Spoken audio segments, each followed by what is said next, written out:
Assalamualaikum warahmatullahi wabarakatuh. Shalom, Om Swastiastu, Namo Buddhaya, salam kebajikan.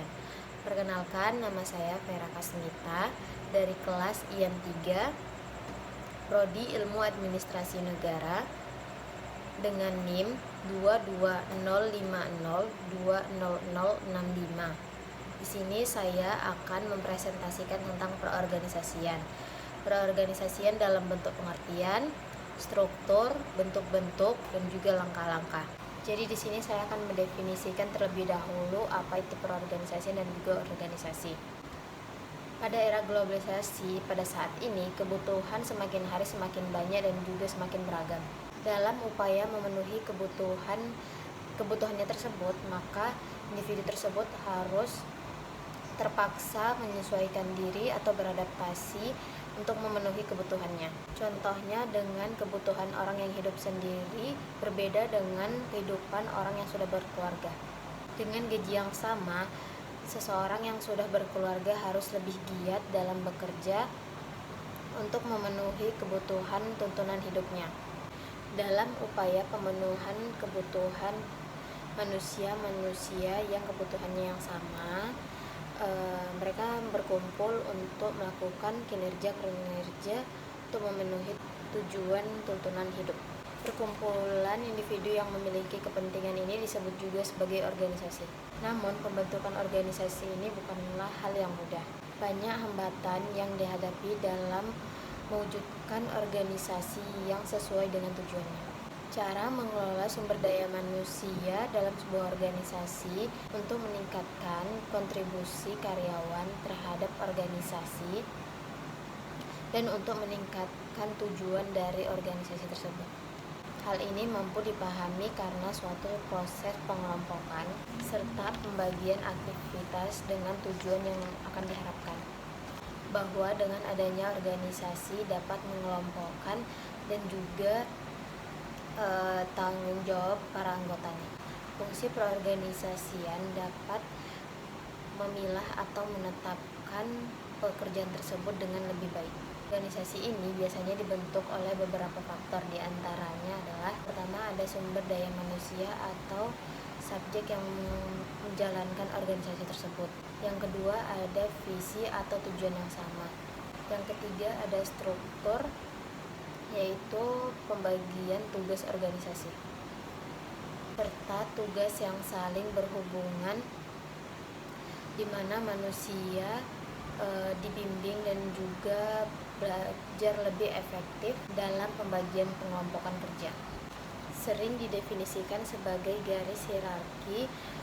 Selebihnya struktur organisasi memiliki peran penting di mana terdapat gambaran pembagian ranah, wewenang, dan juga tanggung jawab pada organisasi dalam memenuhi tujuan organisasi tersebut. Akan menjelaskan pengertian perorganisasian merupakan fungsi manajemen dan suatu proses dinamis, sedangkan organisasi adalah suatu proses untuk alat statis. Pengorganisasian juga dapat diartikan sebagai penentuan pekerjaan yang dilakukan secara pengelompokan tugas dan membagikan tugas kepada karyawan.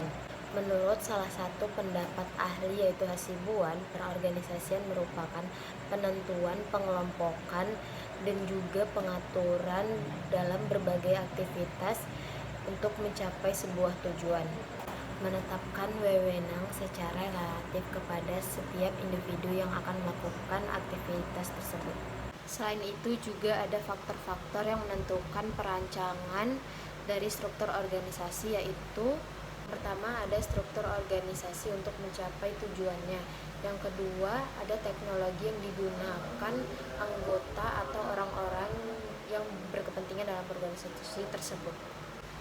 Yang ketiga ada ukuran organisasi. Makin besar organisasi tersebut, maka struktur organisasi tersebut akan menjadi kompleks, sehingga harus dipilih dalam struktur organisasi yang tepat.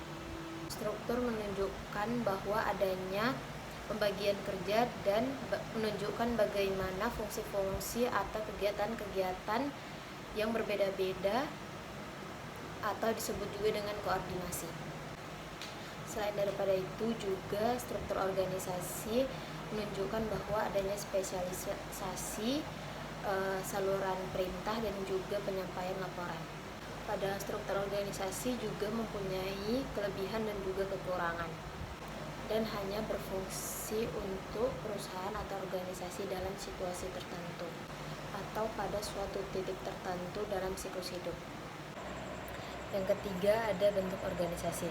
Organisasi yang didefinisikan oleh James D. Money yaitu bentuk setiap persyarikatan manusia dalam mencapai tujuan atau target yang sama.